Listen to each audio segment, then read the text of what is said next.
بسم الله الرحمن الرحيم. السلام عليكم ورحمة الله تعالى وبركاته.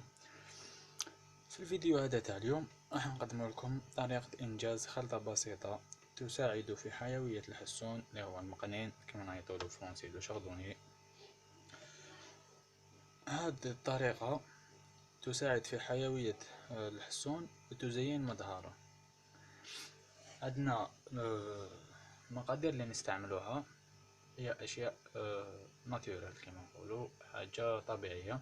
عندنا أولا الجزر، حيث أن الجزر هو عامل مهم للنمو، فالجزر يزيد في لمعان الريش ويساعد على الرؤية، يقوي البصر، هذا معروف.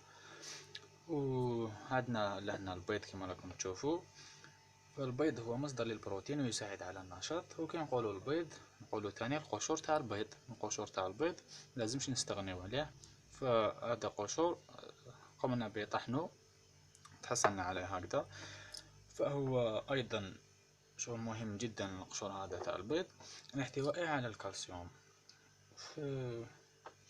أن الحسون في الطبيعة يتغذى على الديدان، ممكن نحطه في القفص. في البيض نقدروا نقولوا هو مكمل غذائي، فهو غني بالبروتين كما قلنا. نبداو على بركة الله. أول خطوة نقوم بها نحطوا الجزر تاعنا في الوعاء اللي حابين نديروا فيه الخلطة. بسم الله.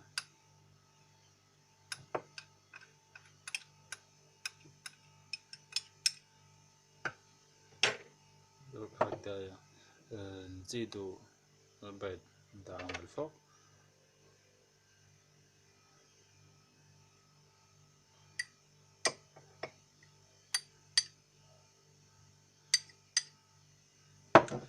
نزيدوا قشور مطحون بهذه الطريقة، نخلطوهم مليح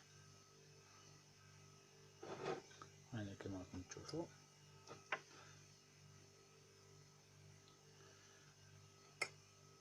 ومن بعد نعمرهم في هذه المأكلية الصغيرة تاع الطعام. هايليك لهنا استعملنا حبة بيض ونص حبة جزر، هذا يكفي لتغذية 4 طيور، سواء كان الحسون أو الكناري، نقدروا نمدوهما من الكناري. هي مقادير بسيطة بصح تهلا في الحسون تاعك مليح. كاينين هو مليح تاني في فترة الراحة، ومليح في فترة الغيار ولا فترة التجهيز، خاطر يساعد الحسون مليح، يمدو بالطاقة اللازمة. نقدروا ما نستعملوه في الأيام العادية. عندي ملاحظة تاني، هي ماشي ملاحظة، هي وصية نوصيكم بها. إذا كان سخانة بزاف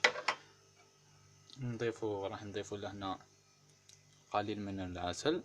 إذا كانت سخانة بزاف نحيو، لكن ندعوها لمدة يوم فقط، على خاطرش عندنا البيض يقدر يفسد بفعل الحرارة. يعني نضيفولو العسل تاني مليح المقلين.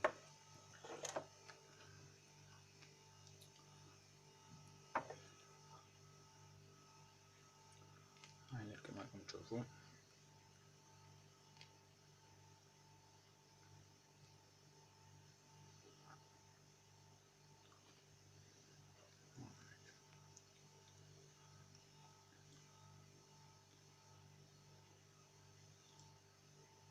ما نستعملوش بزاف العسل، اختار العسل تاني له الدور في التسمين، وهذا ماشي حاجة مليحة للحسون.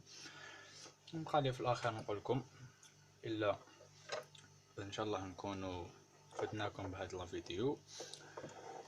وإلا عجبتكم الفيديو هذه بارطاجيوها مع اصحابكم، وديروا لنا وجام ولا ابوني في القناة تاعنا، هذا باش تشجعونا لمزيد من الفيديوهات ان شاء الله.